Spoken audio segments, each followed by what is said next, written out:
Next topic which we are going to discuss under the topic calorimetry is change of state.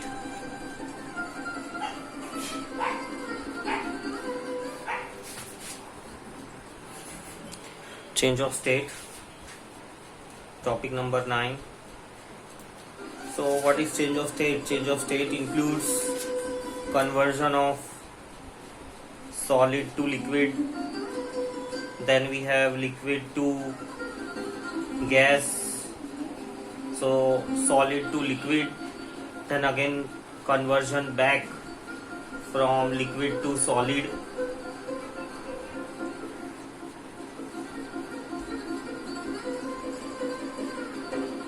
then liquid to gas, then gas to liquid, then another one is again solid to gas, directly from solid to gas or gas to solid. These are the various changes of state that we commonly come across. So solid to liquid, this is also called as a fusion or also called as a melting, right? And it happens at melting point. Liquid to solid, liquid gets converted to solid, this is called as condensation, or this is called as solidification or freezing.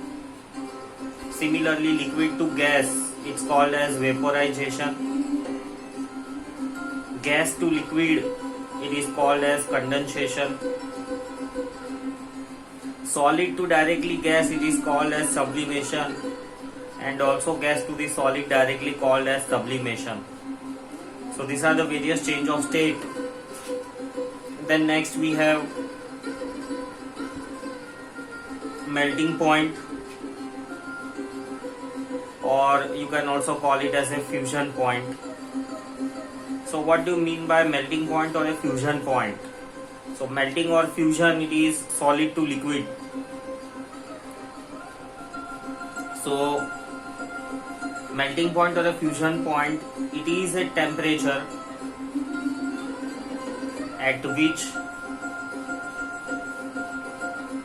solid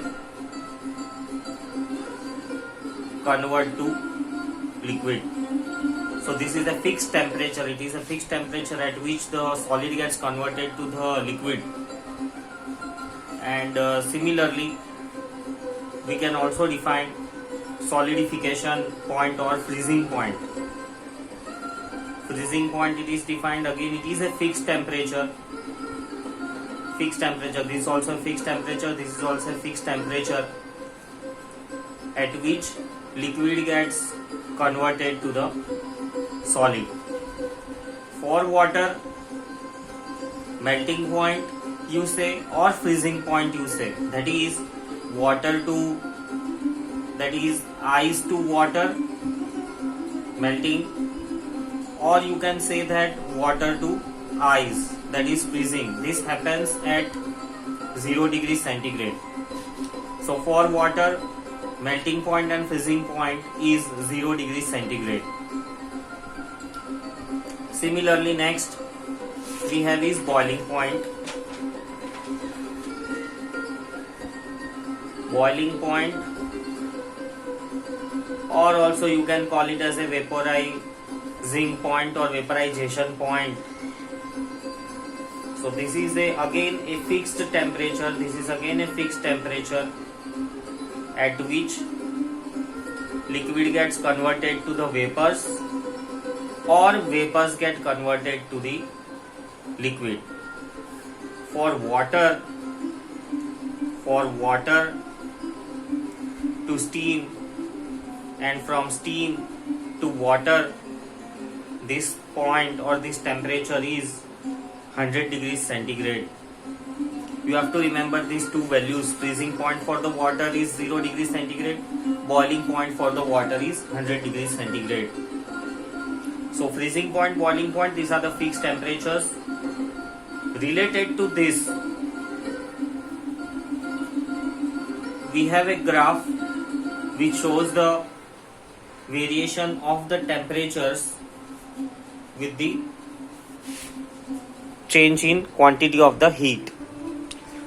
Let us see the heating curve and the cooling curve for water.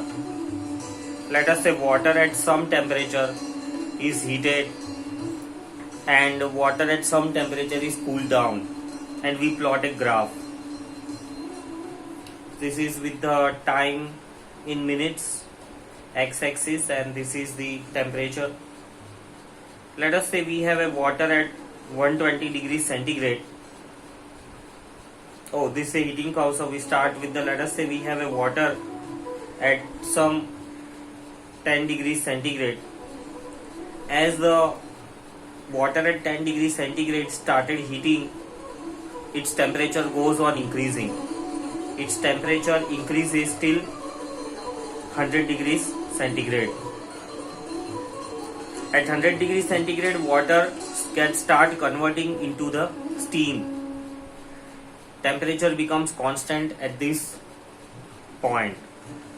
Once all of the water is converted into the steam, the temperature of the steam further rises and can reach the required temperature. So this is a heating curve for the water which was initially at 10 degrees centigrade. If the water was initially at minus 10 degrees centigrade, then the heating curve would be something like this. The water temperature of the water or ice would have increased till it reaches 0 degrees centigrade. Once it reaches 0 degrees centigrade, the temperature will become constant. That is, at this constant temperature, ice will get converted into water. The temperature of the water will further increase till the temperature reaches 100 degrees centigrade.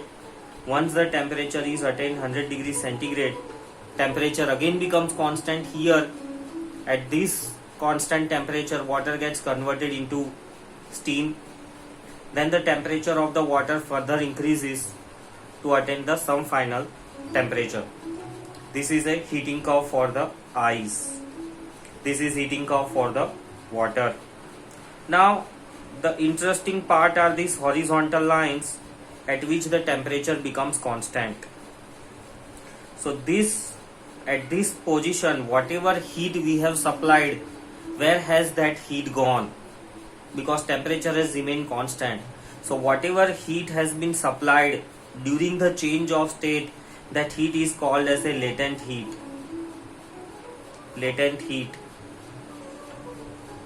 If the conversion is from solid to liquid, then it is called as a latent heat of fusion.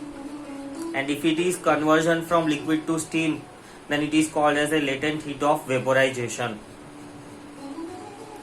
From the heating curve, we have two new terms. One is latent heat of fusion and another one is latent heat of vaporization. Latent heat of fusion we can define as, this is a heat required to change state from solid to liquid. Solid to liquid. When the conversion takes place, temperature does not changes, and whatever heat is absorbed by the substance, it is called as a latent heat of fusion. For water, latent heat of fusion, that is conversion from solid to liquid, its latent heat of fusion is 336 joules per gram.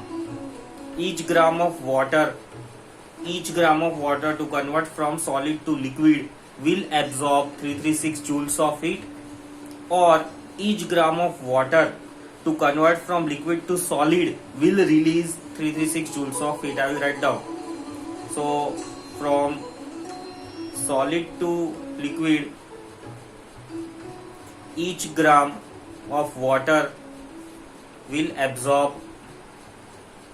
solid to liquid, yes, it will absorb 336 joules of heat. Similarly, on the other side, latent heat of vaporization, it is a heat required to change state from vaporization, it is from liquid to gas. For water to convert from liquid to gas, its value of latent heat of vaporization, which is denoted by LV, is 2260 joules per gram. This is denoted by LF. This means again, for liquid to gas, to conversion from liquid to vapors or liquid to gas, 1 gram of water will absorb